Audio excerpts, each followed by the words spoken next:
Thanks for joining us in the Trenches with Dave Lapham, brought to you by First Star Logistics. And in this episode, it's part one of a two-part series with Solomon Wilcots. And we talk about what the Bengals did in free agency, signing the offensive lineman, the tight end that they did. And then we get into the draft. The draft is coming soon. April 28th will be here before you know it. 28th, 29th, and 30th, new additions to the Cincinnati Bengals roster. And we talk about some possibilities. I think you're going to like it.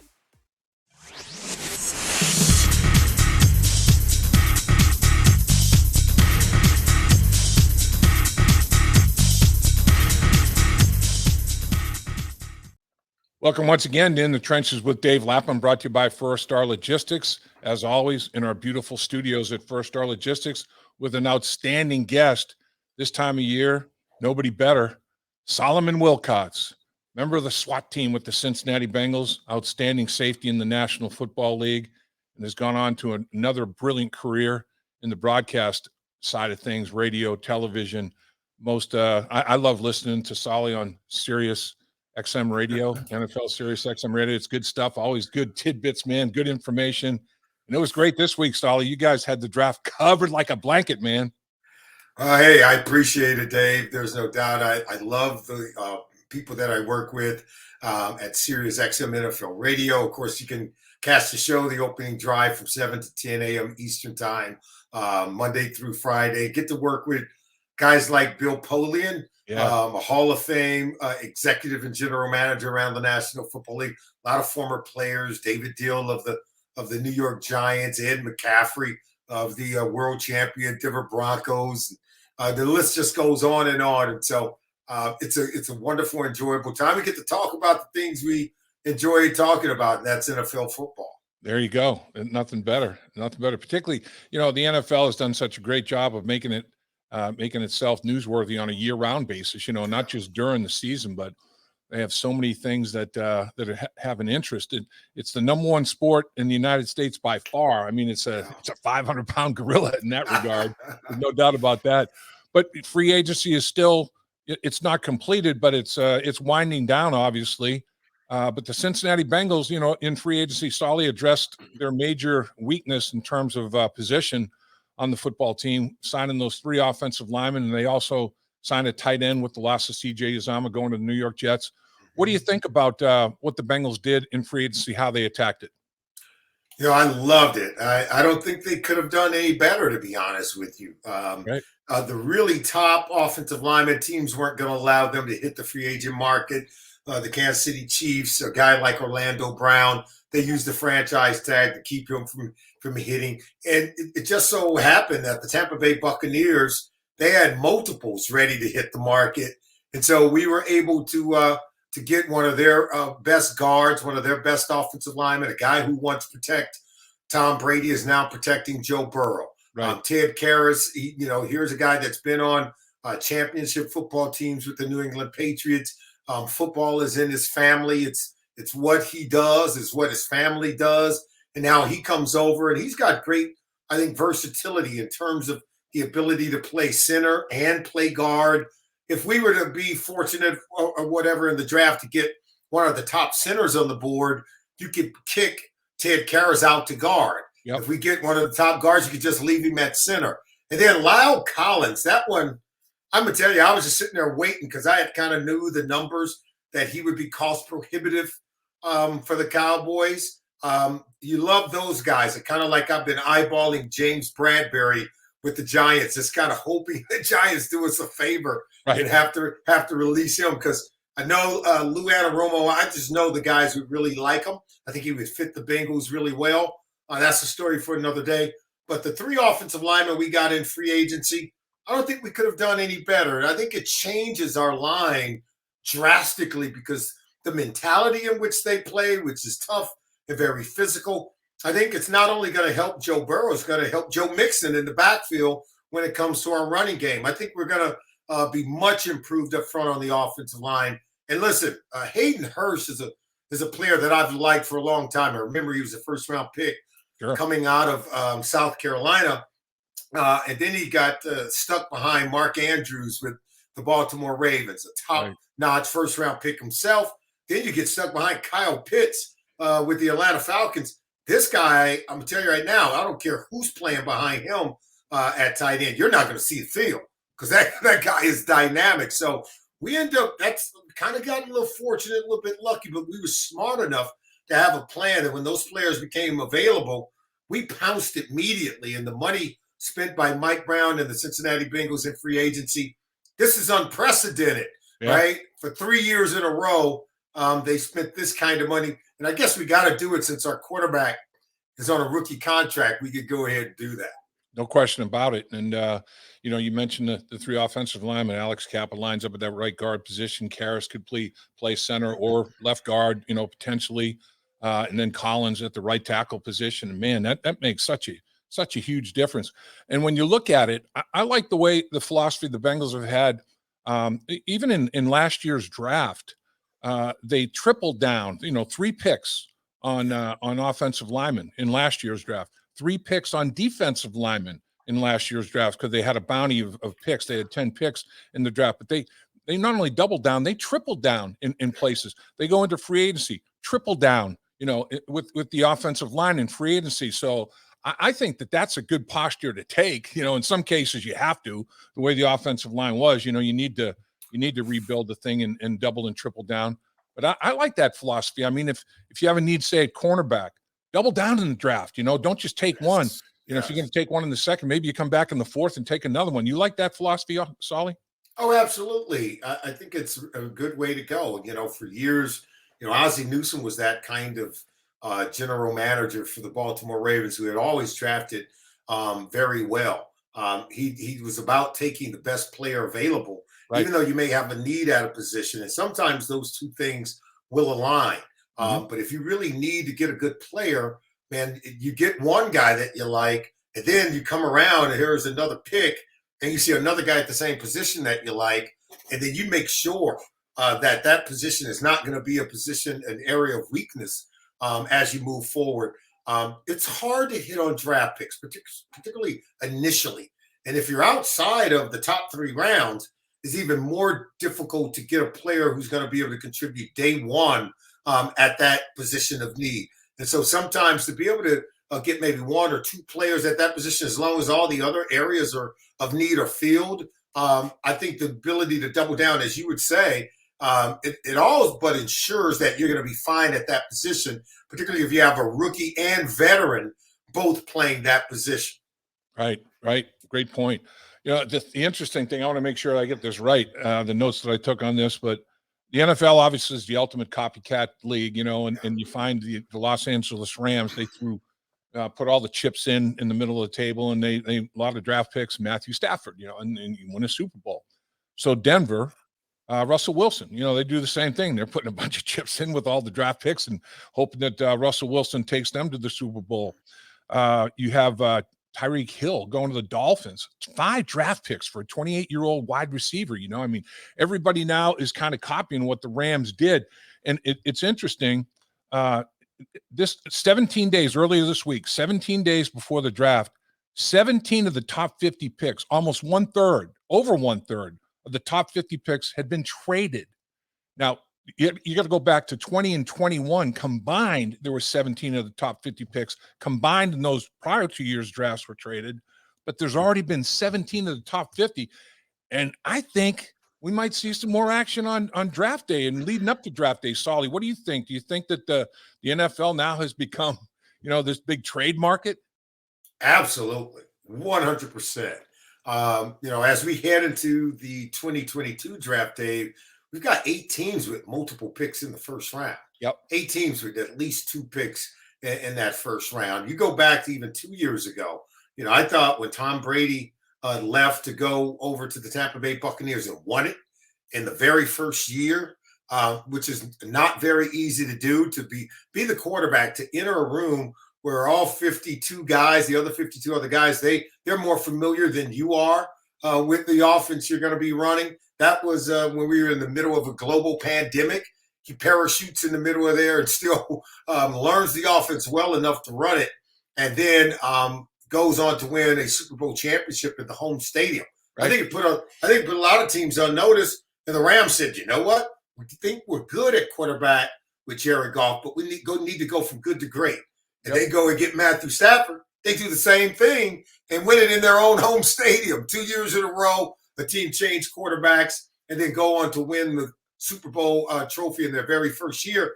And I think we've seen a lot of movement at the quarterback position, teams being uber aggressive and going to get the receiver, going to get the quarterback, going to get a pass rusher who can stop the quarterback. And then the wide receiver position, we've seen salaries escalate there as teams become uber aggressive and trying to get wide receivers to pair with their great quarterback.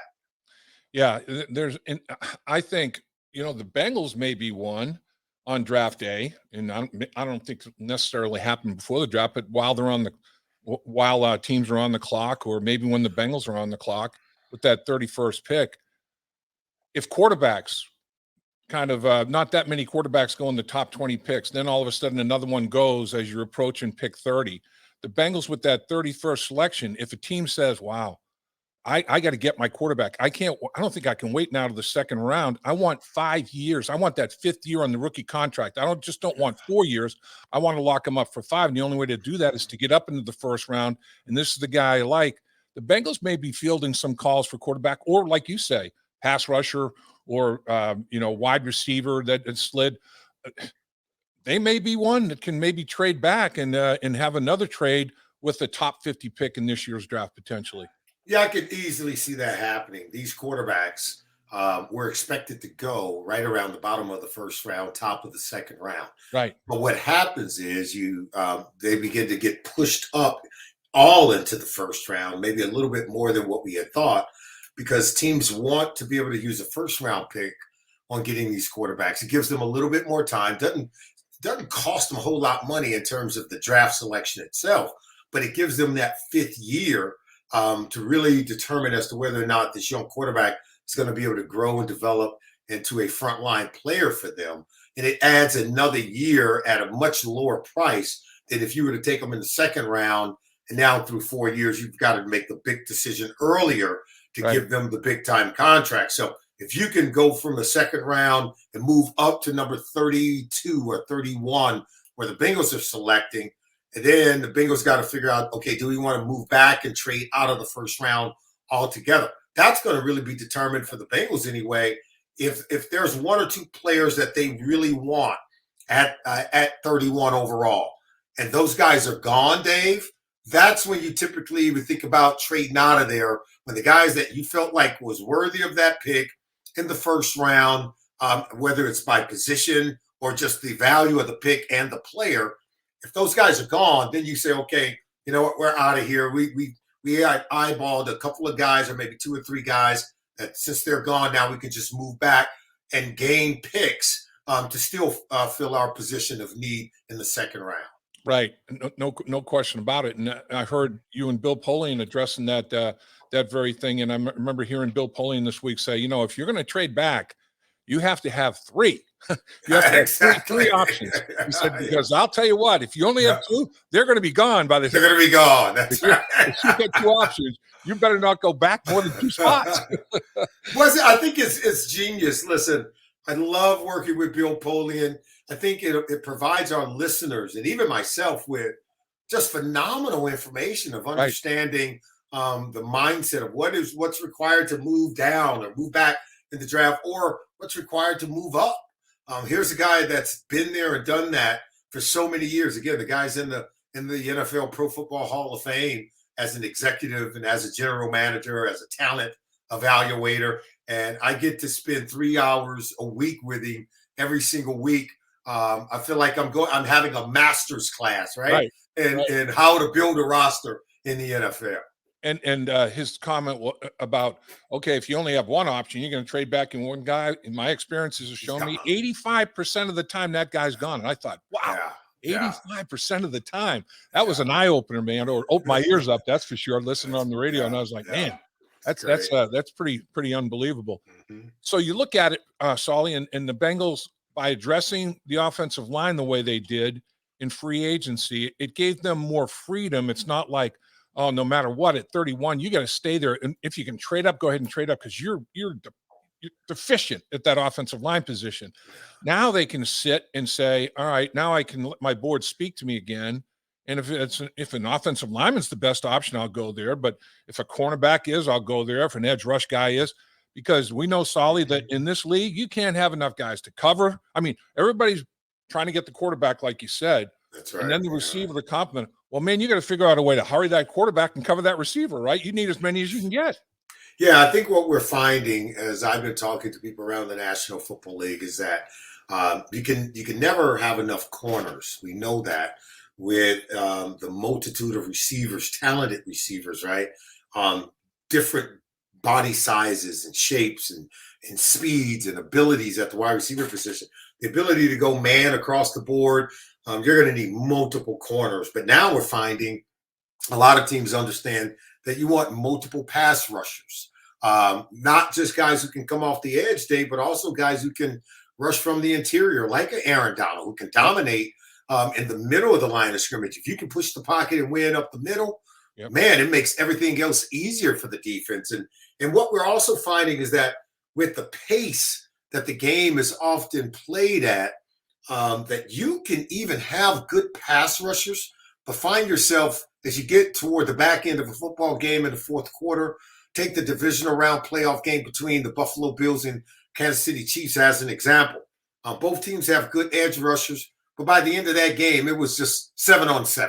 I mean, there was no pass rush because the tempo of the game was so frenetic, so up tempo and up pace that these 290-pound, 300-pound men, they don't have the sustainability. I mean, you know it. Big guys like that, they're not built to run in a marathon, right? And in the NFL, by the time you get into the fourth quarter, into overtime, if it's a real up-tempo game and they're throwing on every single down, the pass rush is going to be negated. So you need multiple pass rushers that you can rotate in and rotate out, keep them fresh by the time they get to the end of the game, and hopefully they can close it out for you as opposed to wearing down. You go back to a Super Bowl when the Kansas City Chiefs beat the 49ers. For 3/4 of the game, Nick Bosa and Buckner and Armstead, they were controlling the fight. Yep. But then Andy Reid went up tempo on them, and that next thing you know, the 49ers pass rush was non-existent. And you saw the Chiefs come back and win that game. And so that's how you're finding teams negating the pass rush. You go up tempo, they have to substitute guys out. And if you don't have someone who can come in off the bench and get after the quarterback, it can really come back to haunt you. Yeah, that's why, to me, a guy like Karlaftis out of Purdue, the edge guy, I think, there'll be a run on edge rushers, and he's probably in the top 5 in everybody's, rating of top defensive ends and top 50 players. He's probably in the top 5 of that position group. I'm not sure that he'd be there at 31, the Bengals, but he might be. And if he is, watching the way he plays, he, to me, is exactly like Hubbard and Hendrickson with the effort, and just doggedly determined, man. He doesn't take any snaps off and all. And if you had him and you could kick Hubbard inside, and like you said, he's closer to the quarterback, and he could, pressure the quarterback inside and cause issues that 3 technique as a pass rusher. And then last year they drafted Osai and Hubert, and neither one of them gave him a snap. Osai from Texas in the 3rd round. That kid in the first preseason game against the Tampa Bay Bucks sacked Brady, and it's like, whoa, this kid. And then he gets hurt. But I mean, he's back and he's in the mix. And Hubert, they drafted out of Kansas State, who's kind of an effort guy as well. He didn't play much. So I mean, they're going to have, like you say, numbers of guys that they can evaluate, on the edge and rush the passer, and that's a good place to be. I mean, first thing, if you can make the quarterback throw the football because he wants to, you get before he wants to, and throw it because he has to, not because he wants to. You got something. And I think those 2 rookies that you mentioned from last year, who didn't play much due to injury, there's no doubt that the Bengals are expecting those 2 guys to really contribute and give them a really good base of depth on that defensive line. But I agree with you. If one of those guys that we really like is sitting there at 31 and they're interior pass rusher or edge rusher, there's no doubt in my mind. I think they could go in that direction. We lost Larry Ogunjobi, and I think that hurt us. But B.J. Hill was there, and we bring back B.J. Hill, but still, Ogunjobi is still out there as an unrestricted free agent. But I think the reason why I think we're standing pat is because we expect the two rookie pass rushers to be able to make it back this year and give us some depth. And if we can add one more, I can tell you right now, I'll be elated, because it's not lost on me, Dave, that we've got a new guy that's coming to the AFC North Division, and his name is Deshawn Watson. And I'm going to tell you right now, you better have a plan, because this guy is as dynamic as any quarterback. He's not a running quarterback. This guy is not. He's a quarterback that can carve you up with his arm. And oh, by the way, he can run just as good as Lamar Jackson. There is no holes in his game. And so I think a guy like a Sam Hubbard becomes even more valuable. You saw the way that we often used him against Lamar Jackson when we played him. You saw how he played when we had to take away the mobility of Patrick Mahomes. I think he becomes even more valuable to the Cincinnati Bengals. So getting another edge rusher so that we can continue to use Sam Hubbard. This is a guy who was a former defensive back, right? Yeah. And now, but he's a true defensive lineman, but he runs so well. He can track the quarterback in space as well as any defensive lineman in the National Football League.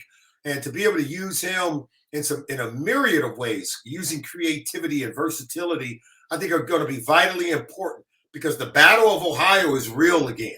I'm telling you right now, it's going to be must-see TV from here on out. There's no question. Let me ask you, as a former NFL safety, when you got a quarterback as mobile and as athletic as Watson is, and I agree with you, Solly, he's always got his eyes down the football field. He's looking to attack you by throwing the football, but he can still kill you with his feet. How tough is that? Where it's like, man, if I drop coverage, he's going to throw it over my head. If I stay back, he's going to run, I mean, he puts you in a bind. I mean, it's a catch-22 when a guy has both of those kind of abilities to that level, doesn't he? Kind of like a John Elway back in the day, like a Steve Young. These are the guys that can make all the throws. Deshaun Watson can make all the throws. It's equal to Patrick Mahomes. Okay, this is the guy that when he was at Clemson, he was the one that they built that program around. He raised the level of play for the entire institution, and then next thing you know, they're winning multiple championships, no matter who's there. But he was the guy that they built it around. He was able to beat a Nick Saban in a championship game. He can do everything that you need to do. But, oh, by the way, he can run better than Patrick Mahomes. He can run better. He can run as well as Lamar Jackson, again, and throw it as well as any of the top 5 quarterbacks that you want to fill in the list. He is that good. I just hope he's a little rusty after taking a year off, right? And I hope that we have the goods. But this guy is going to change things now, and we've got to be ready to do battle. We've got to be ready to match up with Deshaun Watson and Cleveland Browns, because that game is probably going to be our toughest game within the division. That's saying a lot, because Pittsburgh and Baltimore are always difficult, but the Browns have made themselves that much better. But I think defensively, we're going to be able to handle it. I think Sam Hubbard, in the way that we use him, right?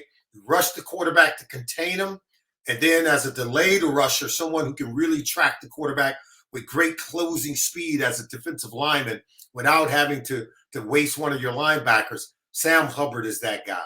Yeah, I mean, when they utilized him as a spy, as a linebacker position, as a spy with the size of a defensive end, and he was mirroring Mahomes and deciding when to press. That was big time. I mean, that's like ultimate in versatility. That's absolutely, like you said. He started out as a safety at Moeller, and then grew and linebacker and grew, and he defensive lineman and goes to Ohio State, and the rest is history. But it is. I guess that's why Cleveland paid Watson all that money and guaranteed every bit of it as well. I mean, he's a definite freak in that regard. At First Star Logistics, we're a very strict company that really puts the pressure on our employees.